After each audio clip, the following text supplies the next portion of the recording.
Your bank account is not a vault, it is a ticking clock. Right now, the digital numbers on your screen are being used as the foundation for a skyscraper of debt you didn't build and cannot control. In the eyes of the law, you are not the owner of your money.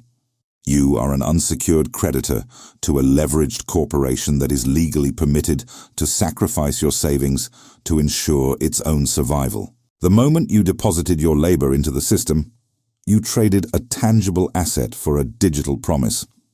And as history repeatedly warns us, promises are the very first thing to evaporate when the winds of a systemic crisis begin to blow. To understand why your financial safety is actually a carefully maintained illusion, we have to look at a Monday morning in 1931, when a man named Elias walked toward a set of heavy oak doors that would never open again. What happened to Elias is not an anomaly of the Great Depression or a relic of a pre-digital age. It is the logical conclusion of a design flaw embedded in the very architecture of modern finance. Most people operate under the comforting assumption that a bank is a high-tech vault, a place where their labor is stored in the form of currency until they choose to retrieve it. This is the official narrative. It is also a fundamental misunderstanding of the legal and structural reality of your relationship with your financial institution. When you hand your money to a bank, you are not paying for a storage service. You are providing an unsecured loan to a highly leveraged corporation. From the moment that transaction is recorded, you are no longer the owner of that capital. You are a creditor.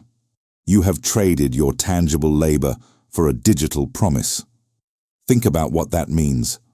In the eyes of the law, specifically under frameworks like the Dodd-Frank Act in the United States or the Bank Recovery and Resolution Directive in the European Union, your deposit is a liability on the bank's balance sheet.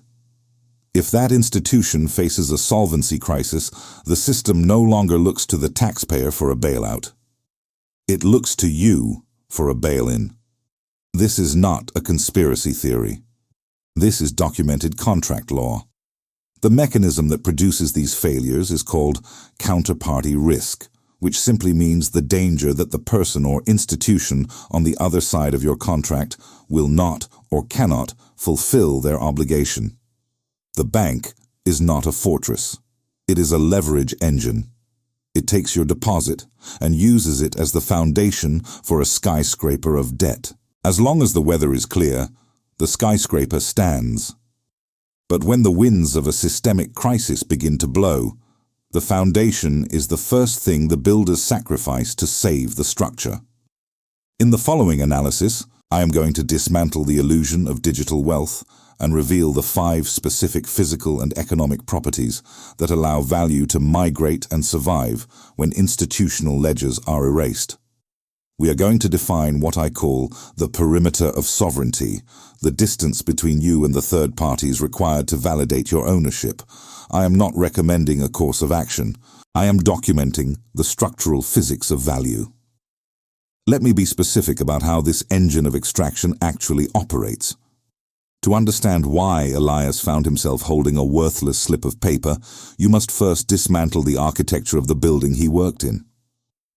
Most people operate under the comforting illusion that a bank functions as a high-tech vault, a digital version of a reinforced box where your currency waits for your return.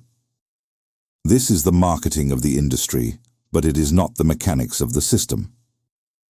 To understand the collapse, you must understand fractional reserve banking, and here is exactly what that means. When you hand $100 to a teller, the bank does not place that $100 in a drawer with your name on it. Instead, the law allows them to keep as little as $10 or in many modern jurisdictions, $0 in reserve. The remaining $90 is immediately transformed into a loan for a stranger's car, a developer's skyscraper, or a government's debt. In this process, a fundamental legal transformation occurs that most depositors never acknowledge. You believe you are a customer who owns an asset. In reality, you are an unsecured creditor who has provided a loan. The digital balance on your screen is not money. It is a liability on the bank's ledger. It is a promise to pay you back, provided the bank remains solvent. Think about what that means. Your wealth has been converted into a leverage engine.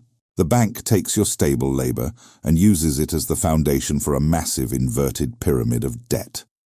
As long as every depositor moves in slow, predictable patterns, the pyramid remains balanced. But the moment confidence falters and everyone reaches for the door, at once the physical reality of the math is revealed. There is more claim to wealth than there is wealth itself. This is not a malfunction of the system, it is the design. Now you might point to the modern safety nets we have built since the time of Elias. We have deposit insurance and government regulations specifically designed to prevent the oak doors from ever closing again. That is true. And we will examine exactly how much protection those digital guarantees actually provide in a systemic crisis. But first, we must return to the structural physics of value and look at the first property of an asset that survives when the ledger is erased, the absolute absence of counterparty risk. I promise to return to the context that makes the closure of the Danetbank more than a historical footnote. To understand the scale of the architecture of failure, you must look at the years between 1929 and 1933. In the United States alone, approximately 9,000 banks collapsed. $140 billion in deposits were erased from existence. Elias was not a victim of bad luck. He was a data point in a systemic liquidation. This was a global contagion where the prestige of marble pillars offered no protection against the gravity of insolvency. Think about what that means. Consider the textile worker in Lodz, who watched her life savings evaporate in a single afternoon.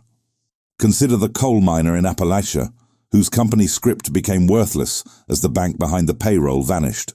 Consider the wheat farmer in the Midwest who lost his equipment because the bank that held his savings was the same bank that foreclosed on his debt. These were not individual errors in judgment. They were the results of being an unsecured creditor to a failing leverage engine. Failure was unthinkable until it happened. This pattern is not confined to the history books. In 2013, the world watched the Cyprus banking crisis. The authorities did not use taxpayer money for a bailout. Instead, they executed a bail-in. At the Bank of Cyprus, depositors lost 47.5% of their savings, exceeding €100,000.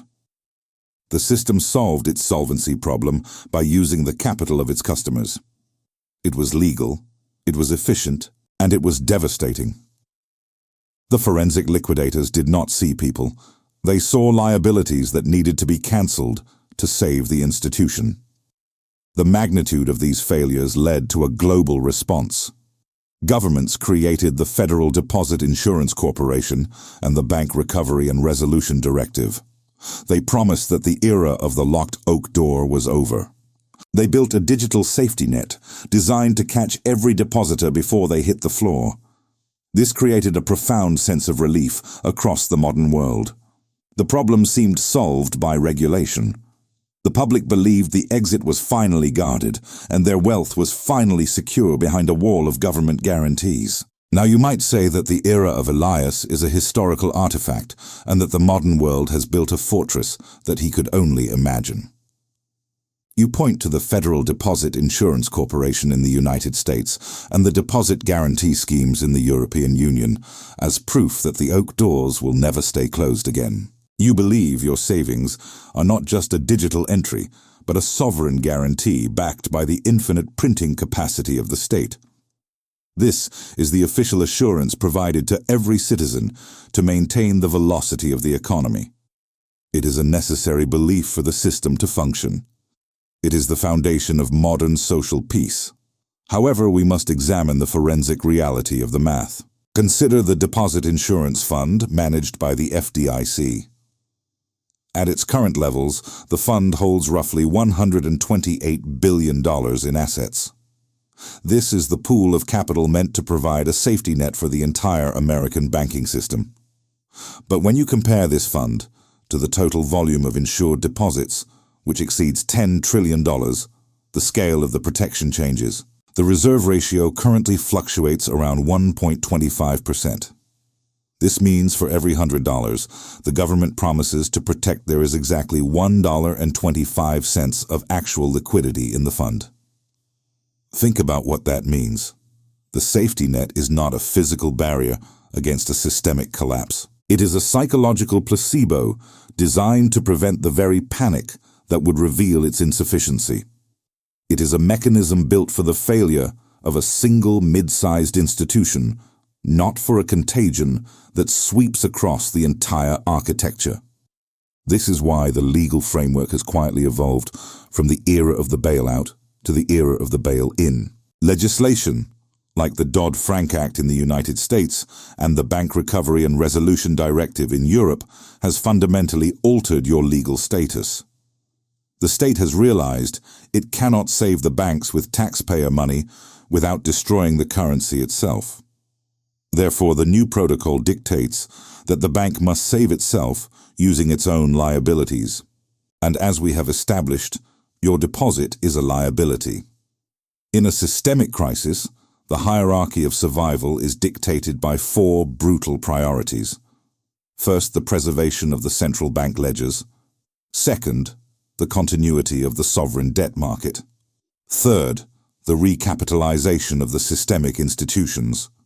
And fourth, at the very end of the line, the restitution of the individual depositor. The system is designed to liquidate the periphery to save the core. The guarantee you rely on is not a promise to pay, but a tool to manage your behavior until the liquidation of the assets is complete. It is an administrative gate that remains locked while the interior of the building is rearranged. Now that we understand the math of the safety net is a ghost, we must look at what is real. If the digital guarantee is a mirage, and the bank is a leverage engine that can consume its own creditors, where can value actually hide? We must move beyond the perimeter of the institution and examine the specific physical properties that allow wealth to exist outside of a third-party ledger. We must look at the assets that do not require a promise to be valuable and the first property that separates a survivor from a victim. That was the theory. Here is what happened in practice in March 2023. You likely remember the headlines, but you may have missed the forensic significance of the timeline. Silicon Valley Bank did not fail over a period of months or weeks. It evaporated in less than 48 hours. On Wednesday, the bank was a pillar of the innovation economy.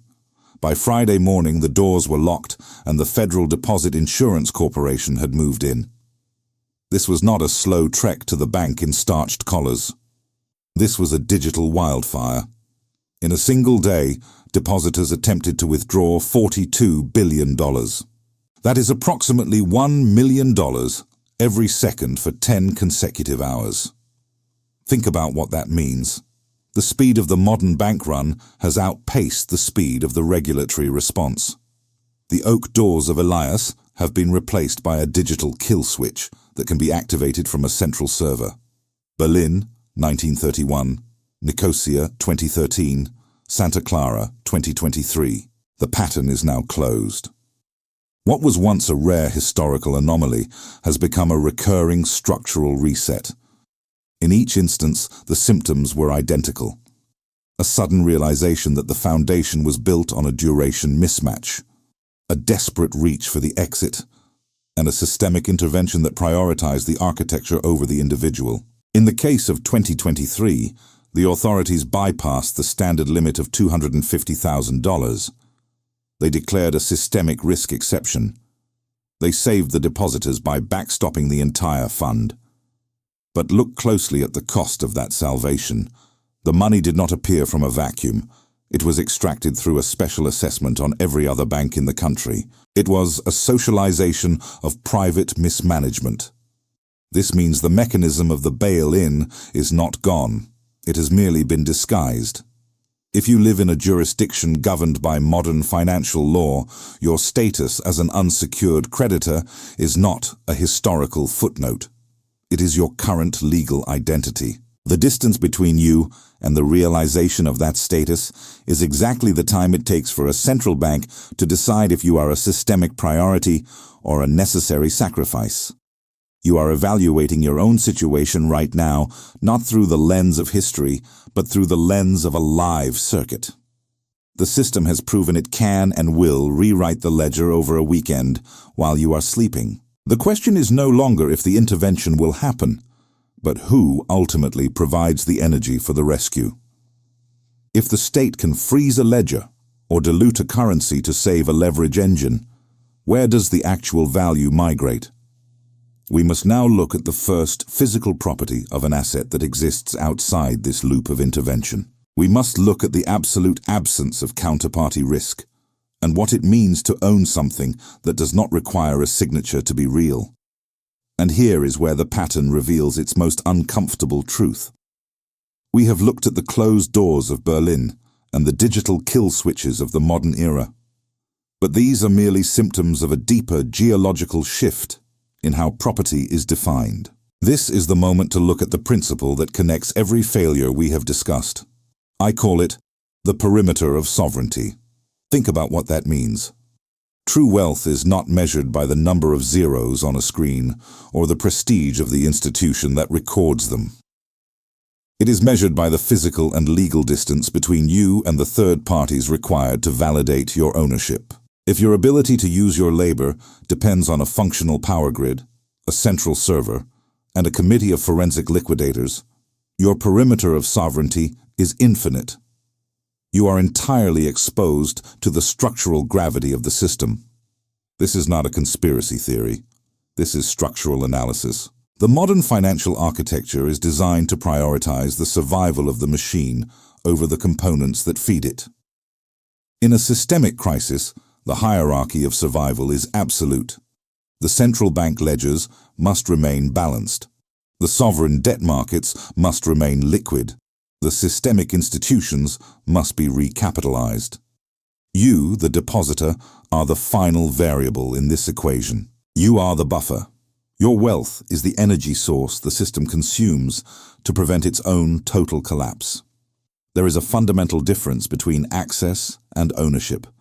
Access is a permission granted by a counterparty. It can be restricted, delayed, or revoked entirely through administrative fiat.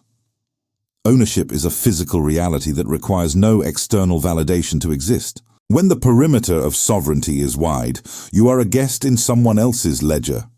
When the perimeter is tight, the value resides within your own sphere of control. The 5 properties we have analyzed, tangibility, portability, utility, sovereignty, and scarcity, are the coordinates that define this perimeter. They are not merely investment criteria. They are the mechanisms that allow value to migrate across the borders of a failing system. When the bank fails, the relationship between the debtor and the creditor is frozen. But you cannot freeze a relationship with a physical asset. You cannot impose capital controls on a skill. You cannot bankrupt a universal utility. Convenience and safety are not the same thing. They are often opposites. The digital system offers maximum convenience because it requires minimum sovereignty.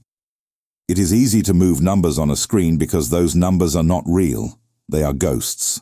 They are promises made by institutions that are legally permitted to break them when the math no longer works.